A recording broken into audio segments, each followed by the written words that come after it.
Bienvenido a su programa de Mundo Cristiano, órgano oficial de la Iglesia de Dios de la Profecía. El edificio donde nosotros nos congregamos como iglesia está ubicado en la Espallada número 86. La misma está pastoreada por nuestro hermano Alvin Carrasco y tenemos los días domingo a partir de las 9 de la mañana con nuestra escuela bíblica, a partir de las 9 de la mañana, escuela bíblica, y luego el culto de acción de gracias a Dios.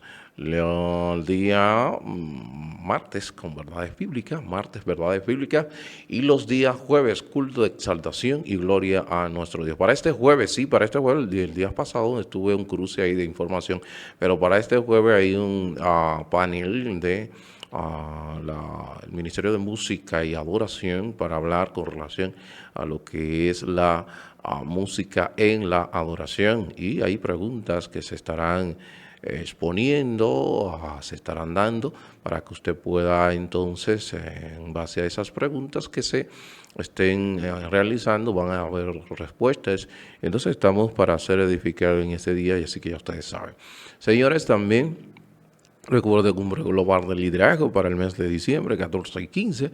Y otra información que tenemos, bueno, para el mes de, estamos en el mes de la Reforma Protestante, usted que debe de, ¿por qué es tan importante? Nosotros hemos dicho de la, pudiéramos decir, la relevancia de la misma, por qué estamos con tanta frecuencia hablando de lo que es Reforma Protestante y demás. Nosotros lo hacemos con el propósito de nosotros establecer ciertas diferencias, conocer la historia, conocerla y no repetir los errores, porque con mucha frecuencia se repiten errores, y hoy día estamos mirando mucha cercanía, vamos a decir, no se le está dando mucha importancia a lo que es el conocimiento en muchos casos de la palabra del Señor, y nosotros necesariamente debemos de abordar el tema de lo que es la Reforma Protestante y hablar las razones por las cuales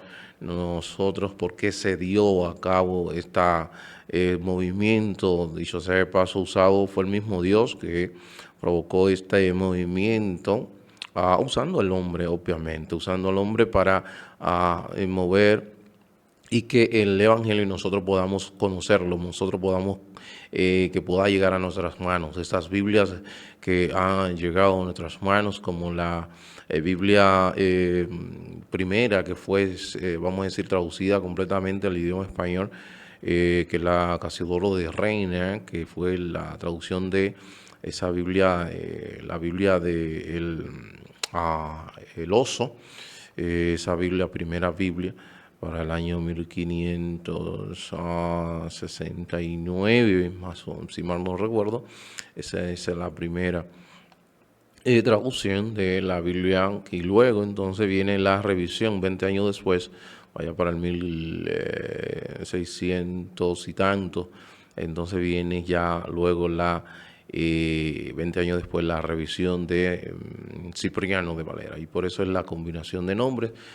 La Biblia Reina Valera, aunque hoy día, dicho sea de paso, una persona ahí donde estoy, youtuber, ustedes saben qué está aconteciendo, y ha estado aconteciendo en nuestros días tantas, bueno, se ha hecho viral esta joven, mucha pena me dio al ver la ignorancia en él, porque solamente una persona con cierta ignorancia puede llegar a conclusiones, vamos a decir, a una declaraciones concluyentes como la cual él llegó, y no solamente el agravante de una declaración concluyente, sino más bien a llegar al agravante de él de manera irrespetuosa, sin ningún tipo de, pudiéramos decir, reverencia. De hecho, las personas no creyentes en esa entrevista a este joven mostraban más reverencia y temor de Dios que ese mismo joven que se hace llamar conocedor de las Escrituras, y donde él se hace llamar el profundo, donde él mismo en esa plena cabina rompe una Biblia. Y no solamente dice luego en una entrevista más posterior, no solamente que no se arrepiente de ello, sino que dice que él debió pegarle fuego. Entonces, este tipo de cosas que estamos mirando hoy día con todas estas jóvenes que leen o escuchan 2 o 3 historias y ya se hacen entender, se hacen llamar que son profundos, filósofos y demás. Vienen estos tipos de situaciones que estamos mirando hoy día. Por eso en el día de hoy nosotros quisimos traer el tema de la inerrancia de las Escrituras. No solamente por el hecho de ese joven, porque él, como él habla, él no ataca las Escrituras en sí, sino más bien la traducción de la Reina Valera. Señores, si este joven conociera un poquito lo que se llevó, el trabajo en sí mismo que costó y sangre, la traducción de esa Biblia, Reina Valera, como en primera instancia, Juan Hernández, Julianillo, y luego Juan Pérez de Pineda, haciendo esfuerzo por tratar de su Nuevo Testamento, luego Casiodoro Reina para hacer la traducción del Antiguo Testamento, para hacer una Biblia completa en el lenguaje español, todo lo que conllevó, el destierro, el huir de un lugar a otro, con los pergaminos a cuesta, el cómo Poncio de León es denunciado, es sentenciado en la hoguera. O sea, cuántas cosas para lograr una Biblia al idioma español, la Reina Valera, señores. Eso costó sacrificio, costó sangre, y entendemos nosotros que una excelente traducción y venir una persona entendiendo que él, partiendo de una premisa incompleta, porque solamente cita los códices sinaítico y vaticano, donde él establece y dice que Erasmo de Rotterdam no tuvo acceso a ellos y que por esa razón es que él entonces está y cita a textos que supuestamente él establece, que él determinó, porque verdad, él determinó que como no están allí, bueno, entonces se hace mucha mención de lo que es la coma joánica. Y él hizo mucho énfasis en la coma joánica.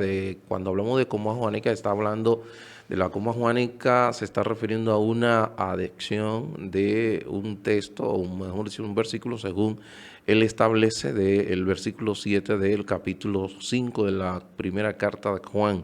El capítulo 7 del versículo, de hecho se lo vamos a leer para que usted pueda tenerlo, el capítulo 1 de Juan 5.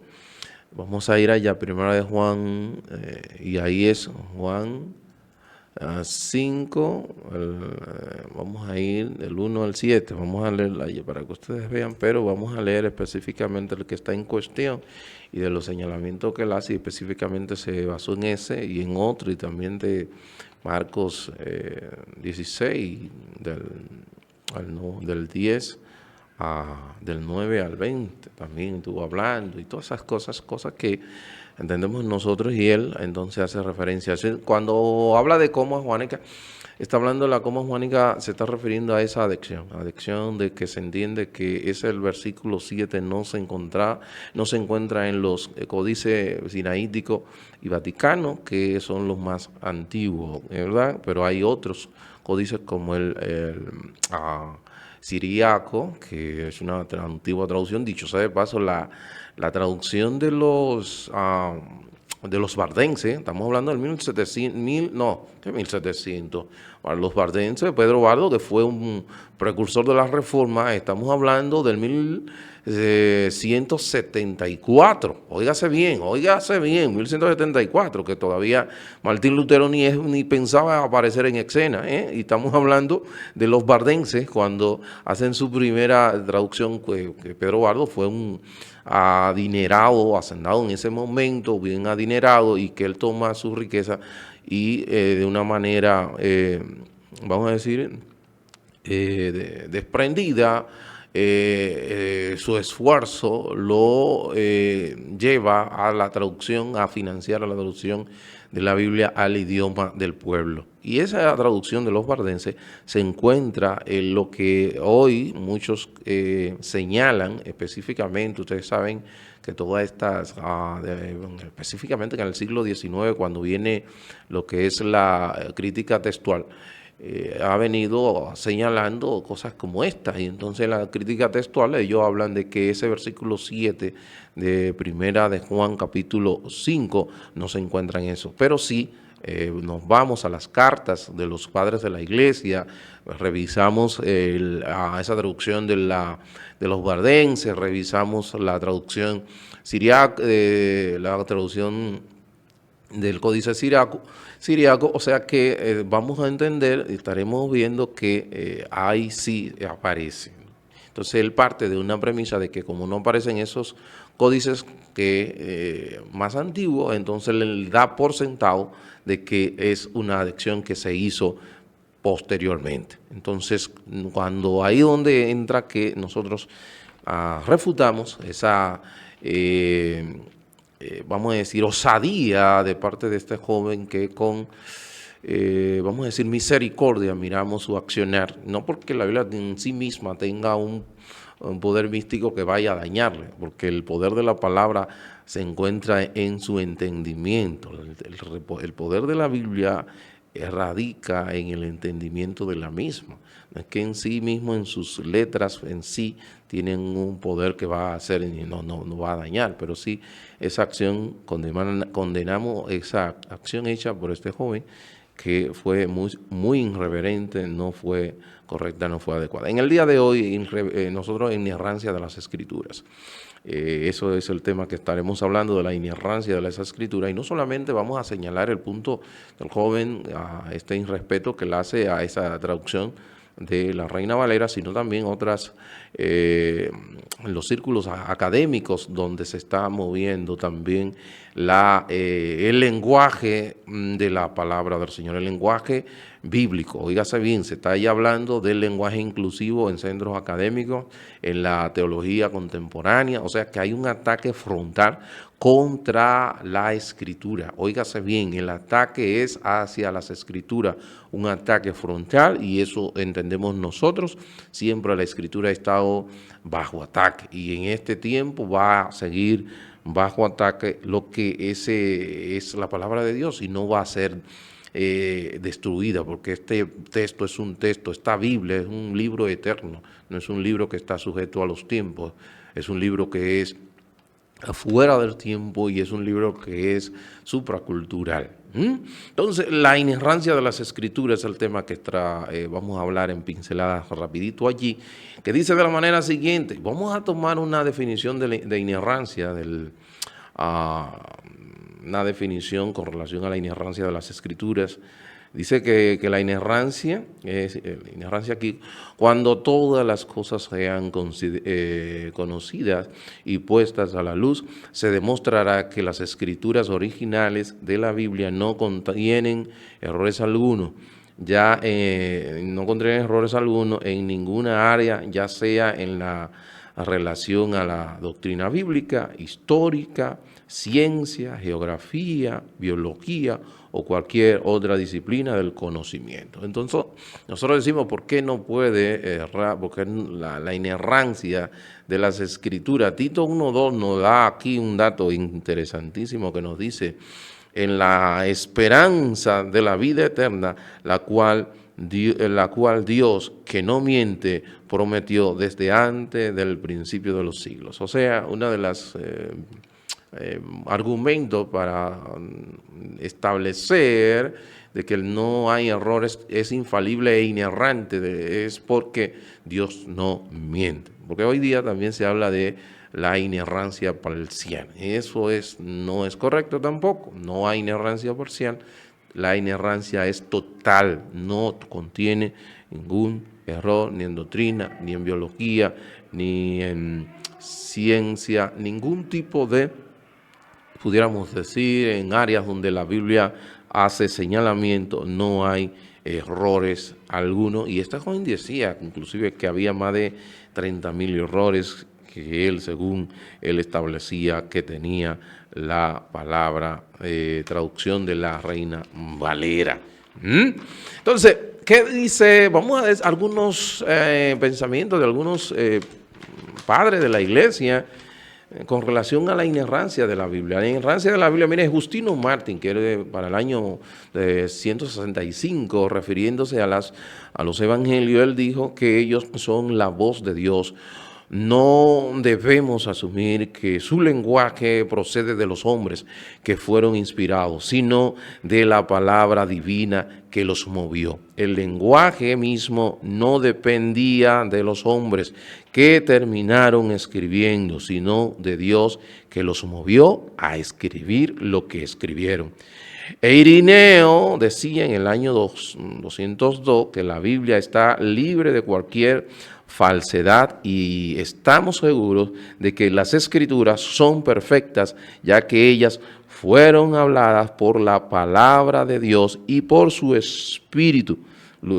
Martín Lutero decía, las Escrituras, aunque fueron escritas por hombres, no son de hombres, ni provienen de hombres, sino de Dios. La Biblia ha llegado a nosotros desde la boca de Dios. Por tanto, nosotros debiéramos dar a las Escrituras las mismas, vamos a decir, la misma importancia que al mismo Dios. Eso lo dice también el mismo libro de Salmos, que la palabra está al mismo nivel que Dios.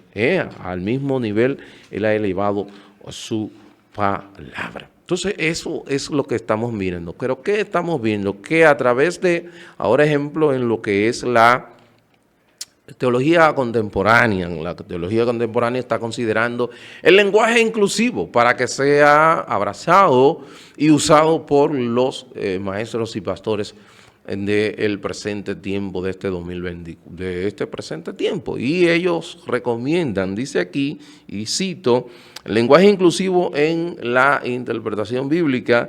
En la actualidad, muchos intérpretes bíblicos buscan reconocer que aunque el lenguaje original de la Biblia puede ser más exclusivo hacia los hombres, el mensaje del Evangelio es inclusivo para todos los seres humanos, independientemente del género.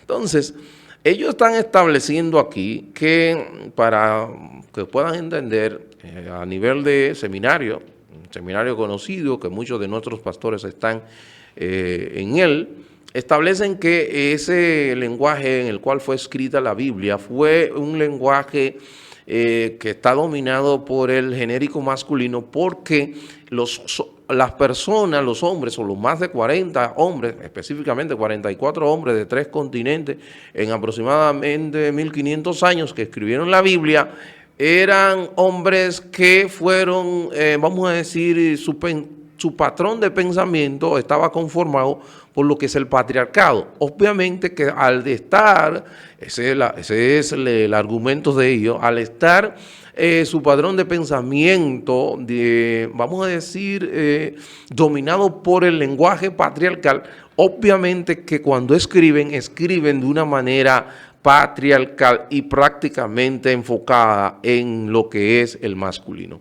Falso de toda falsedad. La Biblia en sus orígenes, por eso leímos al principio estos pensamientos de los diferentes padres de la iglesia que estuvieron cercanos a los que escribieron las Sagradas Escrituras, al Evangelio, la Biblia, específicamente el Evangelio, como Justino Martín, que estuvo cerquita ahí mismo con discípulos cercanos con el mismo Juan y el mismo Pedro, que estuvieron ahí bien cerca. Esas personas hablan, y el lenguaje que es un lenguaje, ese genérico masculino, ¿quién dijo que eso va a excluye a la mujer cuando se emplea? Y hace recomendación aquí que dice que el papel de las mujeres en la Biblia y la iglesia, aunque los textos bíblicos a menudo se dirigen más a los hombres, hay muchos ejemplos de mujeres que fueron líderes inspiradas o figuras de preponderancia. Y está haciendo aquí como señalamiento para que hable de ello, de esas mujeres que fueron usadas por Dios, y obviamente nosotros lo entendemos que fue así. En conclusión, que ellos dicen en tu presentación, eso diciéndole, recomendándole a los maestros, mejor dicho, a esos maestros y pastores que están siendo alumno de ese seminario le está recomendando lo siguiente, óigase bien, este seminario, diciendo, en tu presentación sobre el lenguaje exclusivo en las iglesias, puedes abordar cómo el lenguaje masculino en la Biblia refleja el contexto patriarcal en el que fue escrita, pero también puedes enfatizar que el mensaje de Dios es inclusivo para toda la humanidad, independientemente del género. El desafío actual es encontrar forma de que el lenguaje de la iglesia refleje mejor esta inclusión sin perder la fidelidad de la Biblia, de lo bíblico. Y dice, además podría destacar cómo las iglesias pueden adoptar un lenguaje más inclusivo que honre la diversidad dentro del cuerpo de Cristo. Sigue diciendo, dentro del cuerpo de Cristo, dentro del cuerpo de Cristo, al tiempo que resalta los ejemplos bíblicos de mujeres que han jugado papeles importantes en la historia de la fe. Y esto es, ya entendemos que está detrás de aquí, en esta teología, la teología feminista. Aquí abiertamente la podemos entre líneas ver que la teología feminista está haciendo estrago en este seminario. Y nosotros estamos llamándola. Mira, la palabra del Señor dice en Romanos 12:2, no os conforméis a este siglo, sino transformaos por medio de la renovación de vuestro entendimiento. Nosotros no debemos conformarnos a este siglo. Nosotros no debemos de abrazar lo que es el lenguaje inclusivo, porque el lenguaje inclusivo es un arma poderosa de la ideología de género, que la usa con el propósito de redefinir el pensamiento del hombre, de las personas. Ese es el objetivo. El objetivo del lenguaje inclusivo es cambiar el pensamiento del hombre. Por eso ustedes, en muchas ocasiones en nuestras iglesias, emisoras y demás, escuchamos a hombres y servidores en el micrófono hablar, todos y todas, están absorbiendo eso.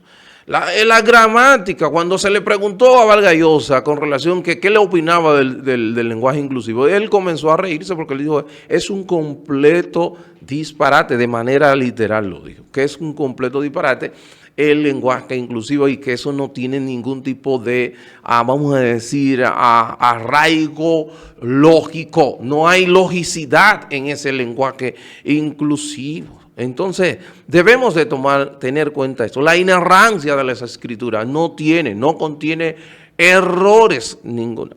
No contiene errores. Ese lenguaje, cuando Dios dice toda escritura fue inspirada por Dios, toda la escritura, no una sí, otra no, toda la escritura. No fue que a donde Dios, no, todo. Entonces Dios usó a ese hombre como si fuera un bolígrafo o un lapicero. Y Dios hizo que él escribiera lo que en realidad Dios quería que sea escrito allí.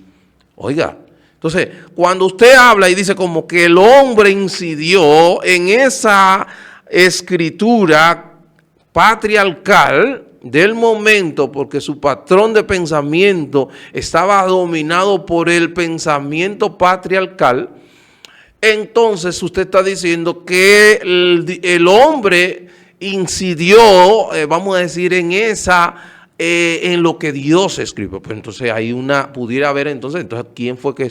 Pues dice la palabra que fue de la boca del mismo Dios que sale la palabra. Entonces, obviamente que él usa al hombre, pero ese hombre lo está usando, pero ese hombre no está escribiendo lo que él le da la gana y como el estilo que él quiere y como le da la gana.